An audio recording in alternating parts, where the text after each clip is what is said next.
To be the production designer on Drunk History, do you have to have a drunk history? We're going to find out today on the Fly Filmmaking. Welcome to Popcorn Talk, featuring movie discussion, news, and interviews. Popcorn Talk. We talk movies. Oh, yes. Amazing. We have to have Ludacris for you. For me. Yes, yes. Thank you, everyone, for joining us today on the Fly Filmmaking. I've got Chloe Arbiture with me, welcoming her to her first time here at Popcorn Talk and on the Fly Filmmaking with some Ludacris. Ludacris. So tell everyone who you are and where they can find you, not on Twitter, apparently. I don't have a great Twitter, but you can find my work at chloearbiter.com. Yes, go check out her website. Lots of really cool things here, and I'm going to try to talk her into more Instagram because you guys know Instagram is my favorite. So I think that would be a really cool place for you. But the reason we played Ludacris is because you said that when you're at crunch time, you get into some Ludacris. Ludacris is my go-to music when I have to get a design done, and I feel like if anyone from my crew is watching, they're both like smiling and maybe cringing right now. Yeah? Yeah, because they know. They know. Like if the Ludacris is coming out from underneath the door, like just let her go. Just step away. Yeah, let her finish. So yeah. I That's appreciate great. you played it for me. It Yeah. brings me back. Yeah, because I want to Yeah. make you like in the moment, feel right when you might be doing something that's on the fly. Because I feel like if it's at crunch time and Ludacris is playing, you probably had a lot of on the fly moments. A lot of on-the-fly moments. Right yeah. on. So let's tell everyone a little bit about what you do. You're a production designer, and you've worked on tons and tons of different projects that you can see on her website. But tell me about what production design is to you. Okay. For me, production design, what it means and what my job is it's the person who comes up with the entire aesthetic for the entire show, which is sort of like a broad, nebulous concept. So a lot of people call it set design, which it is. We do design all of the sets, but it also comes in with prop design and sometimes costume design, depending on the project. And we really come up with the look and the feel, and we come up with the world that the director is trying to create with their project. Okay, cool. So what's the, how did you get into production design? Well, I was always a crafty kid, and I was always like an artsy kid, but I never really found an outlet that encompassed all the things I like to do. And so I started school as an art major, and then I took a film class just kind of randomly, and I realized like, oh, this is really cool and like sort of an applicable way to be an artist. Not that being a painter isn't, but and then I was in college, and I got really much more into costume design. I love to sew and I love making costumes. So when I moved out to LA shortly after I graduated, and I wanted to be a costume designer. So I started, and I was a costume assistant like once, and I made a bunch of like elf costumes. It was like a fantasy thing, and it was really cool. But I saw the art department like building this crazy throne room, and I'm like, oh my god, that is totally my Yeah. style. So like I should be doing that instead. Right on. Yeah. And then did you get to move over at that point, or was it a different project that you moved over to, like art department first? Yeah, so then I moved over into art department after that project. I talked with the production designer of that show, and I jumped on his next show, and from there I did set dressing, and then I kind of worked my way up into being a production designer. Oh, right on. Yeah. So so let's tell people a little bit about the different positions within art department. So what was the first one that you got into? I started as a set dresser. Okay, so that's the person that... Yeah, that's like the person carrying the couch. I'm really strong. Don't let Yes, this fool girl. you. So I was the person like carrying the couch, putting it in place. You know, the decorator picks everything out. The set dresser puts it into the shot. Okay. And then I did some decorating, which I found was really my strong point. So, you know, I really enjoyed that, but I saw what the designer was doing, and I was like, I could do that. Okay. And I could do it really well, I bet. So I kind of skipped art directing. And the art director's job is a lot of technical work. And a lot of times an art director will apprentice for a while before they become a designer. But for me, I found that I kind of bypassed that a little Okay. bit. Yeah.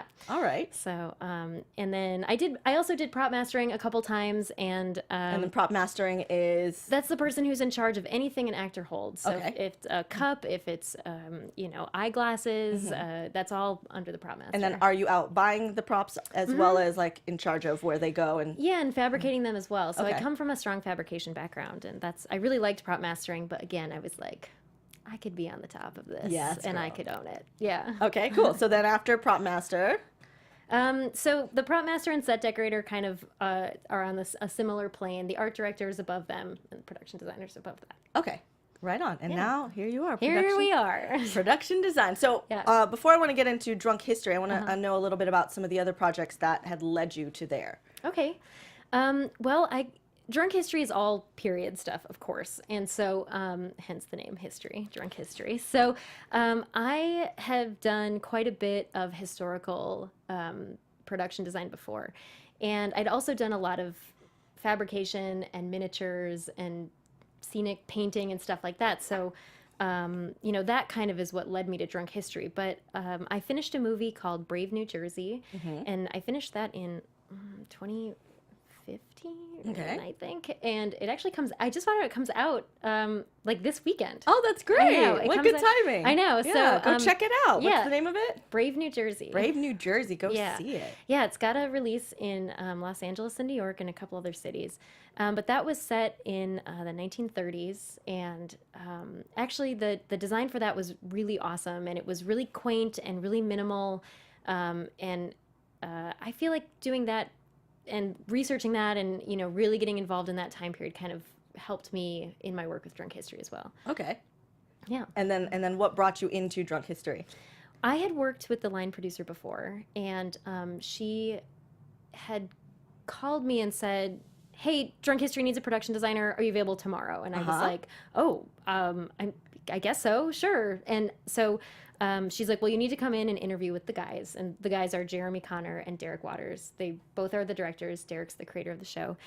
And they brought me in to interview that next day, and then the day after, I think I started. So it's pretty crazy. Yeah. Yeah. I had Okay. no lead up. I had no idea. So it was like a pretty crazy start. Yeah, gotcha. So and from my cyber stalking you, Oh my I God. saw on your resume that you did the opening for New Girl, or you participated in that Yeah, somehow. actually, I was on the team that built that whole thing. Okay. So I painted all those little moving, Yes.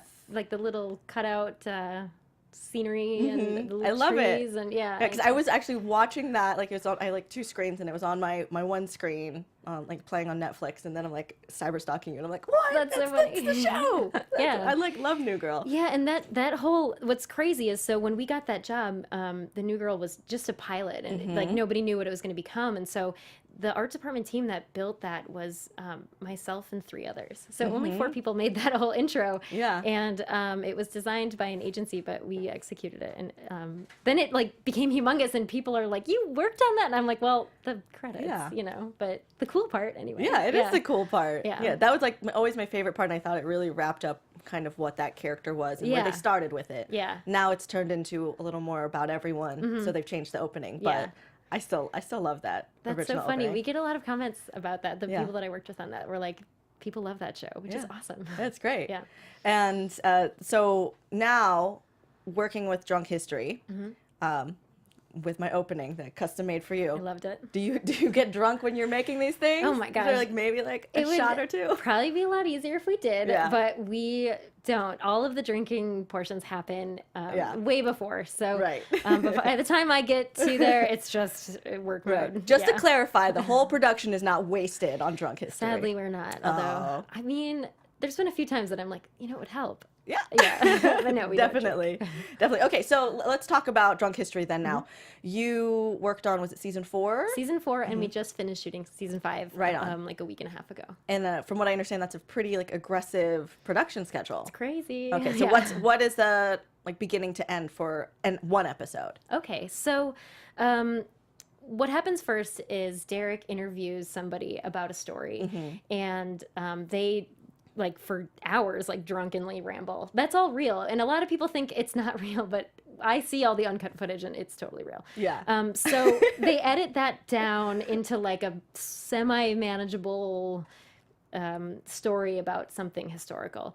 Then our the directors and our writer kind of shape that into a script, and then that's what I get. So by the time I'm on board, they hand me a script, and it's really interesting in Drunk History the way the scripts are structured, because they're very detailed in terms of where scenes take place. It'll say Abe Lincoln's bedroom, Congress Hall, but those are sort of a lot of times supplanted by the writer, because we don't know where every conversation took place in Yes. history. Like, we don't always know.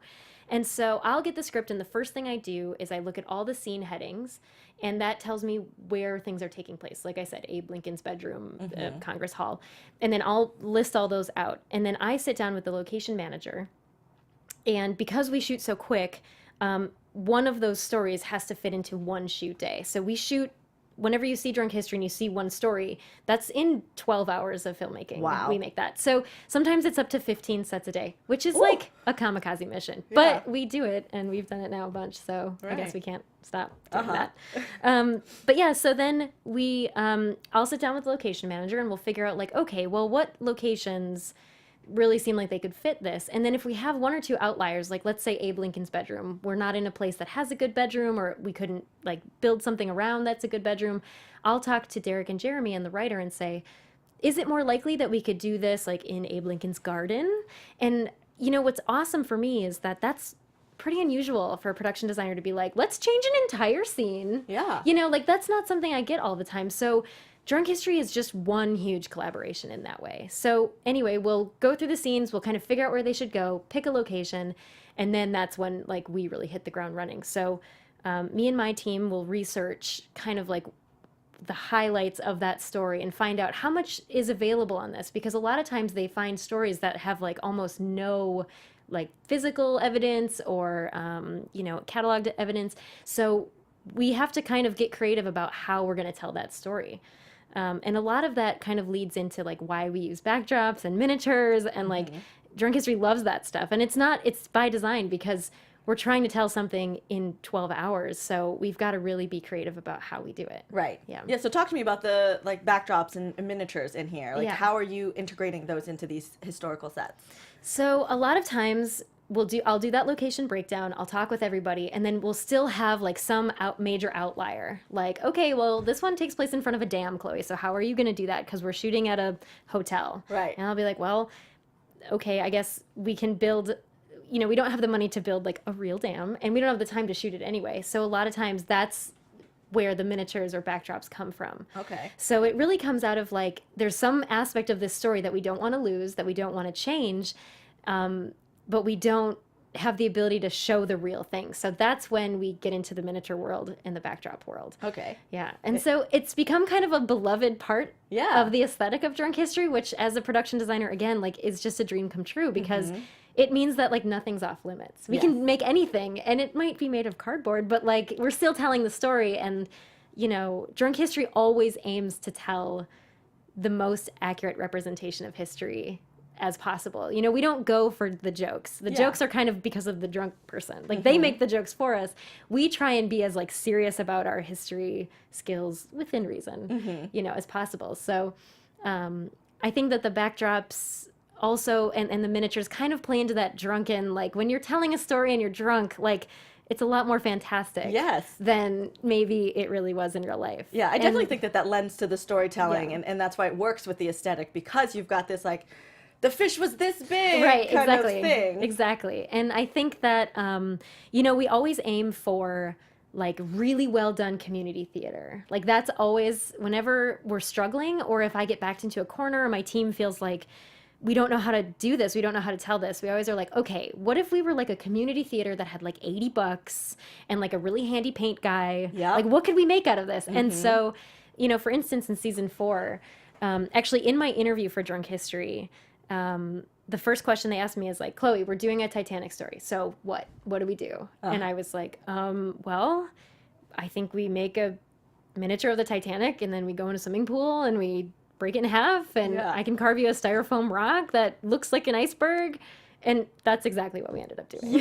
So like, I mean, that's how we tell the story, because there's no way we could do the James Cameron version. You know? Yeah. There's no way. So yeah, that's kind of like the miniature part and the Okay. backdrop part of Drunk History. Yeah, and that's so great because, like on this show, we're talking about a lot of on-the-fly stuff, and we're, a lot of our audience are people who are new to production or wanting to shoot things on their own at home, and to know that even a like television production, is doing the same thing. We're doing the same thing. Yeah. We're going to Joann Fabrics at 9 p.m. and crying over the fabric samples there too. Yes. Like if that's what you're doing it right. Yeah, where do I have $2 out of my sofa Yeah. to try and like make this thing happen, and Yeah. some spray paint that was from like something 2 years ago. Exactly. I mean, and that's the wonderful part, is that I think for good storytelling and good production design, you don't, money helps. Like, Yeah. don't get me wrong. Like, I'd love a big pile of money to make amazing things. But, you know, the reality is that you can make so many great things without a lot of money. And I think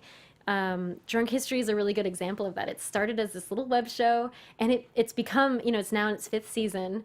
And I think it's really amazing that, you know, the budget has increased since its web days, but I wouldn't say like so drastically that we're not building the Titanic. We're not Yeah. building these crazy spaces. Like, we're still doing it the way they did it in the web series. Yeah, that's great. And now, and that is successful, and that's something that audiences now get. Right. And they're like on board with it. And they're, yes, like they like a little homemade Yeah. in their entertainment. Yeah, and it's funny because like, so I make the miniatures for Drunk History, and I always aim like to do a really good job, but I often only have like maybe a day or a day and a half. So like sometimes they're like a real solid effort, but you know, and I'll show up and be like, sorry, it's You feel kind like of, you're always showing up to class, yeah, and you're like, I know, did I like, get an A? yeah, and you know what's funny is that Derek and Jeremy are just the most supportive people, because they're like, we love it. It tells exactly what we need it to, and that's really the essence of it. And I think like with good storytelling, it's the essence of, you know, what you're trying to tell, because how many movies have we seen or shows have we watched that you can tell they had piles of money, but it misses the mark in the storytelling category a little bit. You know, you're like, oh, this looks really great, but like, Yeah. I don't really get it. How does it fit? It's Yeah, just like, exactly. Just kind of arbitrary. Right. But these, it goes together. It fits Right. with the way the story goes. So Yeah. I really like that. And I Yeah. like that your work has affected the way the stories are told. Oh yeah, I will say that season 5, get ready for miniatures galore, because in season 4, that was my first season, I did a handful of miniatures, and then Derek pulled me aside and he's like, for season 5, like we're going hard on miniatures. And I Yeah. was like, great, let's do it. So in season 5, we're actually doing some other things we haven't done before. We started doing matte paintings, which is kind of an old Hollywood art that there's still matte painters, and big movies still use them, but I would say it's pretty uncommon in TV. And matte is what? So matte painting is a piece of glass that has a painting on it, and then there's like a blank space in the middle, and the camera shoots through the blank space, and then the painted edges create the world. Gotcha. And so like a lot of really big old movies used to do it, like Raiders of the Lost Ark, like that scene where they're walking in the warehouse, that's all painted. You know, Charlie Chaplin did a lot of matte paint Yeah. stuff. And so this year Jeremy said to me, like, I want to do this scene, I'm not really sure how to do it, we could do it as a miniature. And I said, well, what about a matte painting? And so it kind of spiraled. And so we ended up doing a couple in season 5, which I'm Yeah. so Oh, I excited. can't wait to yeah, see I'm so that. excited for people to see, because I hope that they look so good that you can't tell, because that's the goal. But we shot them in a way that it's a little bit like, what am I looking at? Is this a filmmaking trick? And it's all in camera, which is really cool. Yeah, and I like that, because it's going to be something that audiences aren't necessarily used to seeing unless they're like movie people. Right, And, right. like no movie history, and then Right. they're going to be exposed to this new thing. Yeah. I totally see it catching on. I hope so. I mean, it was really, really exciting. The first day that we set it up, I was so nervous, because you have to calculate so many things, and we move so quick that we often only have maybe 15, 20 minutes per set that I'll even talk to the directors about. You know, sometimes we don't talk about any sets. They just show up and I've put something up and they shoot it, because we move so quick. So for these matte paintings, we had spent more time kind of calculating how they're going to go, and I was definitely biting my nails as it went up, but it ended up looking great. And Jeremy was shooting that day, and he just was like over the moon, which made me feel so good. Oh, it's so good. Yeah. I don't know. Like, I always like when people are like, you did a good job. I know. The attaboy is why we all do it, right? Yeah, that's all it is. yeah, Like, you right. pay me in like peanuts, but Right. you tell me I do a good job. Right. Feed the ego. Yes, that's what I need. Yeah. It makes me keep doing better. Yeah. So I know we talked about per episode it's pretty fast, but then Mm-hmm. you guys are shooting like 30 days. Right. in a So, row? well, we shoot in blocks, and it's sort of a necessity because we do so much content. So in 30 days, we may have somewhere like 350 sets, which is like just bonkers. Yeah. Even saying it out loud like gives me a headache. Say it again? So, yeah. 30 days? 30 days, 350 sets. Ooh, it hurts. Yeah, it hurts. Hurts my feelings. So what we have to do is we we prep in the beginning, and we kind of get as much of the season laid out as possible, and we kind of determine when we want to shoot things, like how should we group stories together to shoot. And then we shoot for 10 days, and then we have 5 days off, and then we do a production meeting, location scout, like I do all my design presentations, and then we do that again, 10 days of shooting, then 5 days of hiatus where we do it all over again. And in season 4, we did 3 blocks. We did that 3 times. And in season 5, we did it 4 times, which was very long. Yeah. Yeah. And you just wrapped that? We just wrapped. Are you so tired? I am so tired. Thank you for coming to this interview and not just going to go take a nap. It's next. Yeah. Yeah, nap is after this? Yeah, it's interview then nap. Yeah. Right on. Yeah, cool. Okay, so do you have any projects that are kind of lined up in the interim, like before the next Drunk History, or are you like gonna take a little break? I actually am taking a little bit of a break. Good. Getting married, so Congratulations. Thanks. I gotta do that. Are you production designing your wedding? Oh my God. I am production designing the smallest version of a wedding that is possible. That's But amazing. Yes, and I'm marrying an art director, so It's gonna look so good. I mean, I think so, Yeah. but it'll probably look good. I hope Good. so. All right, Yeah. good. So that's a good thing to take a break So for. yeah, I'm getting married, and then I've got a couple nibbles on a couple movies. But I this Emmy nomination sort of surprised me. So Yeah, I'm and congratulations on that. Thank you. So I'm kind of waiting to see what becomes of that and where that takes me. Hopefully, new places. Awesome. Yeah. So then I want to talk a little bit more about life as a production designer, as far as like career-wise, and like Sure. advice you might have for people wanting to get into something like that. Because Sure. what we heard from our last On the Fly episode with Gary is that you just kind of make some connections and go. He was just an art school kid, Yeah. that got into this, and it sounds like you. Similar Something story. similar. Yeah, similar story. I think if you're interested, I think first of all, what's really important is you have to feel something inside of you that will not settle. And I know that's like, again, sort of a nebulous concept, but for me, like I really felt something inside of me, like I can do this, like I can do something, I can be the boss of it, I can run the department.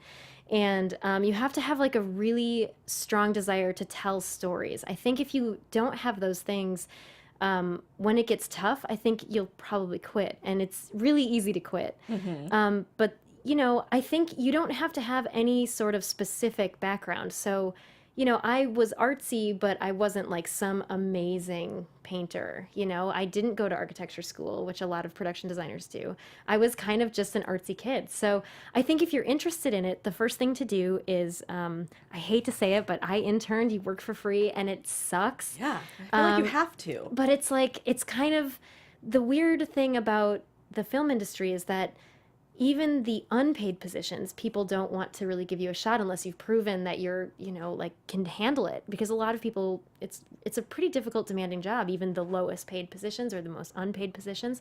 So I think people want to see, like, if you can handle it. Yes. And so you have to work for free. So I'm sorry, world.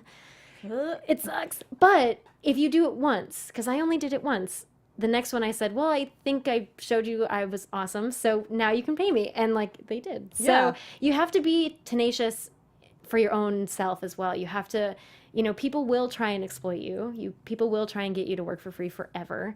And you have to know your own worth. You really have to know your own value and say like, well, I think I'm worth a paycheck, even if it's the lowest, most minimum wage or under minimum wage a lot of times, not that I advocate that because I so don't, but it happens, and that's how I started. So, I worked on, and I got my start in web, which a lot of people don't really see as a super legitimate form of filmmaking, but Yeah, I it is. completely disagree. Yeah. I think web is kind of changed the game in a lot of ways. It's like opened up a whole category of storytelling for people that may not have the access to come to Hollywood and do this. I think web is a way that a lot of really good storytellers get their content made. Yeah. So I started in web, and I did web series and web series and web series. And, once people felt confident that I wasn't going to annihilate their budget, it just grows from there. And then I, got into the Art Directors Guild. And then from there, that's kind of given me more access to TV shows and movies that, are going to go to theaters and stuff like Yeah, that. right on. So Yeah. that's something that we've kind of heard from all of the production people that we've talked to is you just have to go and start doing it. Yeah, you whether have it's to for just- free or not. And so right. if you're in the middle of America, you're not in LA, find other people who are filmmakers and Right. be like, I want to I want to make some sets. Right, because everybody knows creative people, you know? And like some of my favorite projects are like things that probably not that many people have heard of, but it's really important too, I think, to be a good collaborator. You know, I think a lot of times in the film industry, you might find people who like, I want to be the boss, I want to be in charge. And I myself am totally guilty of that. Like, I love being in charge of my department. But also I think you've got to be a really good team player, and you have to kind of wear both hats. Right. You know, without wearing both hats, I think you're not going to find yourself as successful, because at the end of the day, everyone just wants to work with cool people who are like their buddies, who like love what they do and have passion. And I think if you fit into that category, I think anyone can succeed in this industry. Yeah, I think from I've worked all sorts of different jobs, but there's something about a crew that's your crew that just feels like something different. Yeah. You feel like you're achieving something bigger. Yeah. Whether it's the smallest little web series or like a huge movie. Right, exactly. The camaraderie is different than everywhere else. It's amazing. And I think that when you open yourself up to what other people are thinking about something and how they would do it, I think it only makes the project better. I mean, obviously you need to have the hierarchy to keep the project going. When you move really fast, it can't be a forum in every scenario. It can't. But that's why I love Drunk History, because even though there is a hierarchy, director, you know, everyone is so excited about the project, and everyone's really open to ideas. It's a really safe, creative space, which is like just a dream come true to work in. Right. Yeah. Now, have you had any situations that were not so dreamy? And you don't have to say any names of things, but just to kind of give another side of it. Oh, yeah, of course. I mean, I think, you know, I think even now with the success that I've had in the projects I've worked on, I think a lot of people, I get underestimated pretty frequently. People see like this tiny, you can't tell, but I'm very short.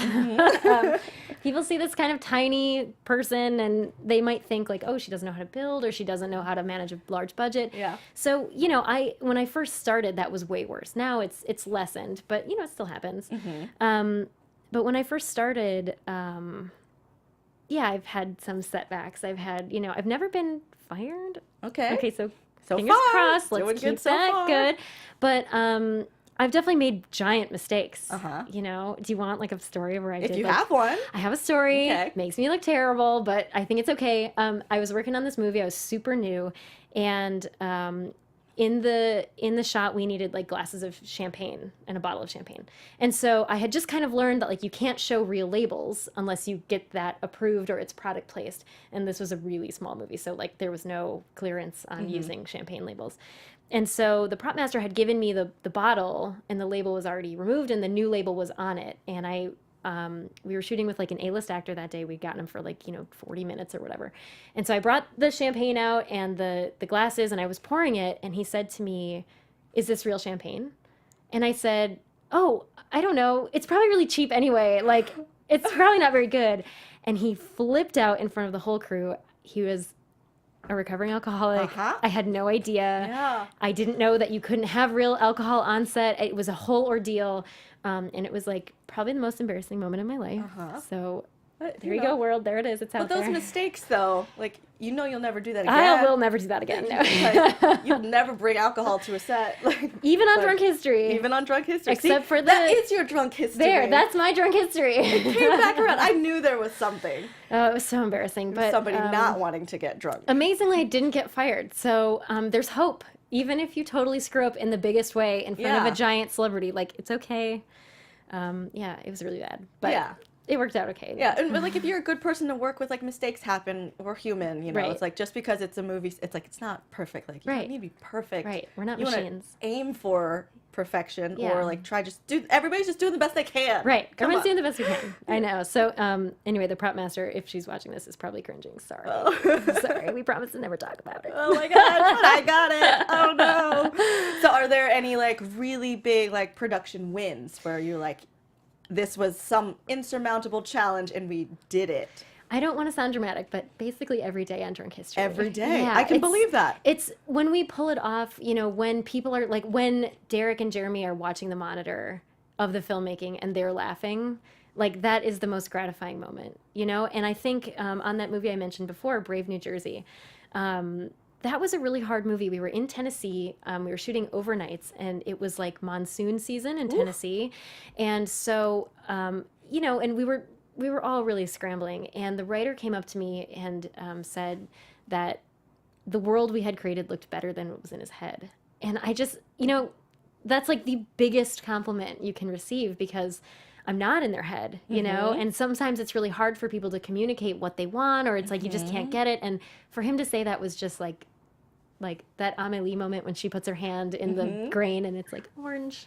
Yes, that's how everything's so wonderful. Yeah, that's how it felt for me, because I was like, what a compliment, you know? So I think when you hit the nail on the head, that feeling is such a high. You really like, nothing compares to that feeling of bringing to life something that all of these people have put so much time and so much effort and so much passion into, for you to like get it right. It's just such an awesome feeling. Oh, that's so great. And I wanted to touch a little bit more on the fact that like you are creative, but in your position you're also managerial. Very much. And you have to meld that. And that's not for everyone. It's not for everyone. Yeah. How does that work for you? Well, I am lucky because I'm pretty good with budgets. Good. And I think it's born out of necessity as well, because I did start on tiny little projects, and I think something about that has never left me.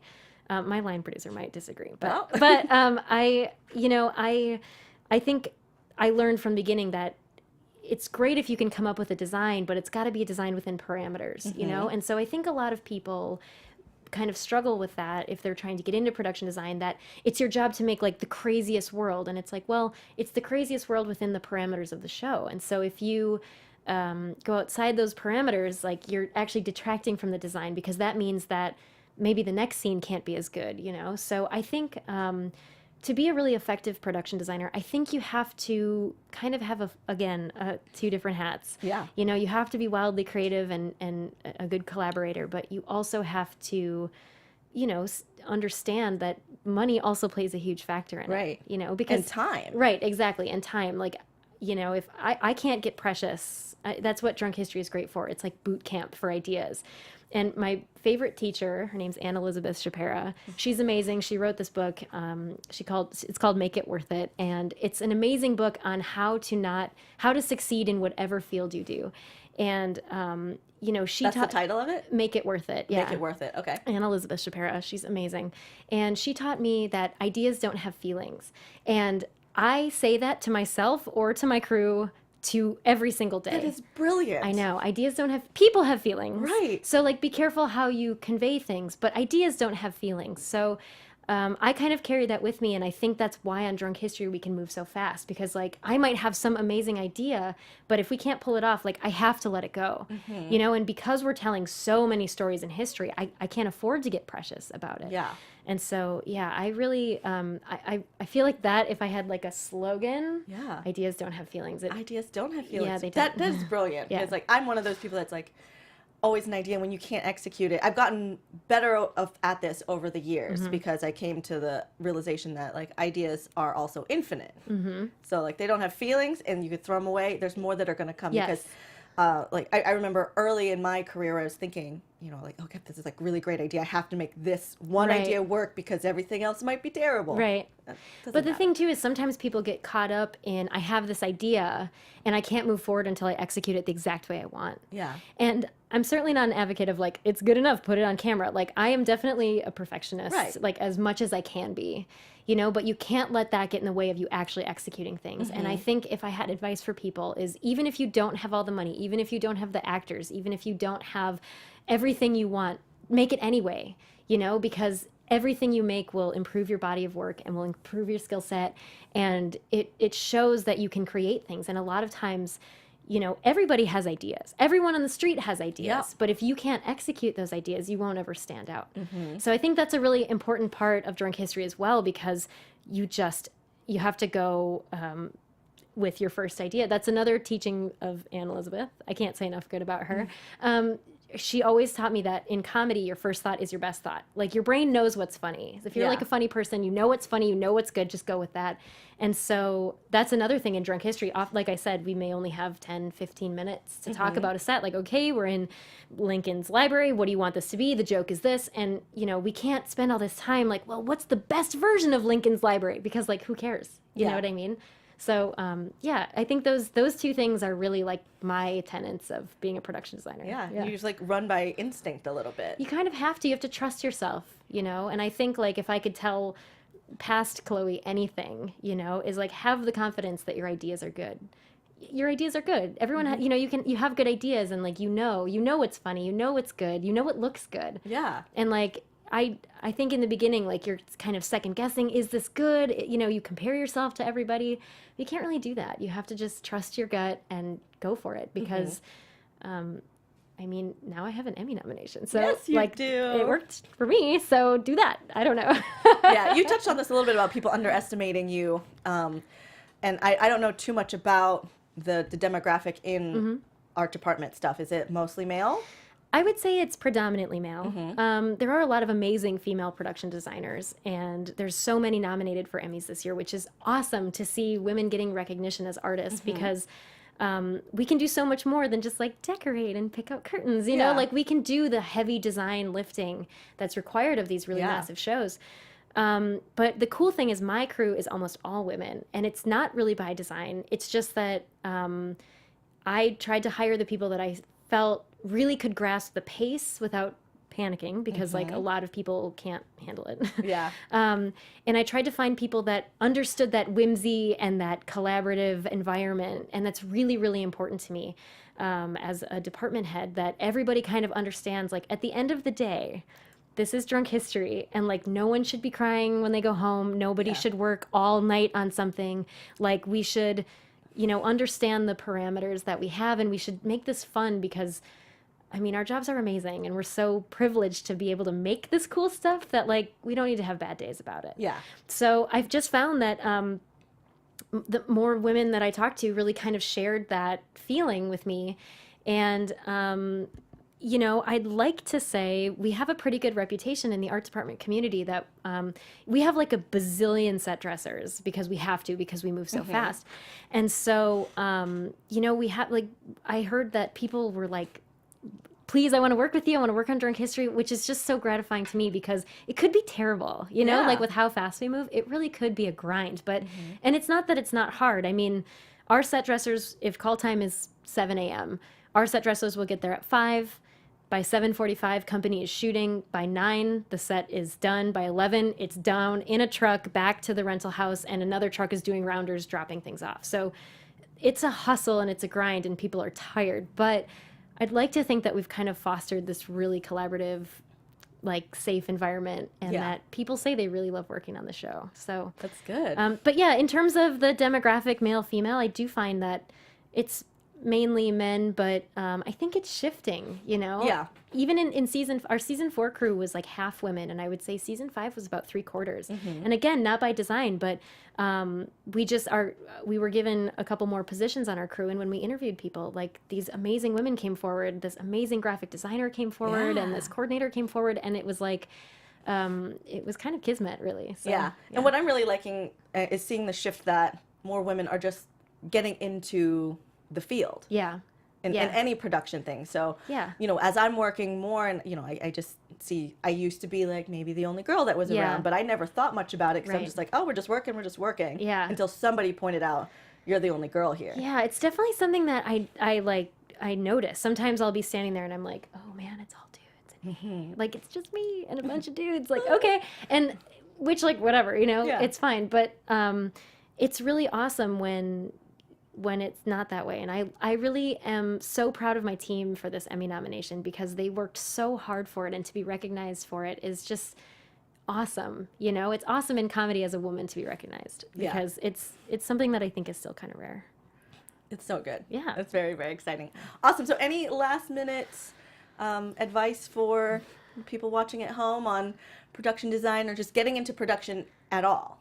I think the best advice I have is just go for it. If you're watching this and you're looking for a sign, this is the sign. Yeah. Make your thing. Yes. That's what I say all the time. Do the thing. Do the thing. You got to just do the thing. Like, you have to just make it because it's such a rewarding career. It's really hard, and you're always tired, and like you don't see your friends a lot. But it's so, so rewarding, and maybe you too will have to reschedule your honeymoon for an Emmy nomination. Yeah. Who knows? Whoops. I know, what a bummer, right? Oh, silly Emmy nomination. So crazy. Great. Well, thank you so much for chatting with me. You heard it once again. Go out there, do the thing, make your creative projects, and get your experience. Right. Just go out there and do it. So, Chloe, tell everyone where they can find you. You can find my work at chloearbiture.com, and I promise I'll get a Twitter after this, and I'll tweet funny things, maybe that you think is cool. On Instagram, I think for production design, Instagram would be cool. Yeah, I've got an Instagram as well. I don't put a lot on it, so maybe this is the turning point for me. Just like follow her career. She's out there. She's about to win an Emmy. She's gonna kill it. Thank you so much for joining me today. I'm Marielou Mandl. We will see you next time on the Fly Filmmaking. From producers Maria Menounos, Kevin Undergaro, Phil Svitek, and the entire Popcorn Talk Network, we would like to thank you for tuning in. For questions or comments, be sure to visit popcorntalk.com. I'm Sir Richard Wentworth, and this has been a presentation of the Popcorn Talk Network. The views expressed herein are those of the hosts only and do not necessarily reflect the views of the Popcorn Talk Network or its owners or principals.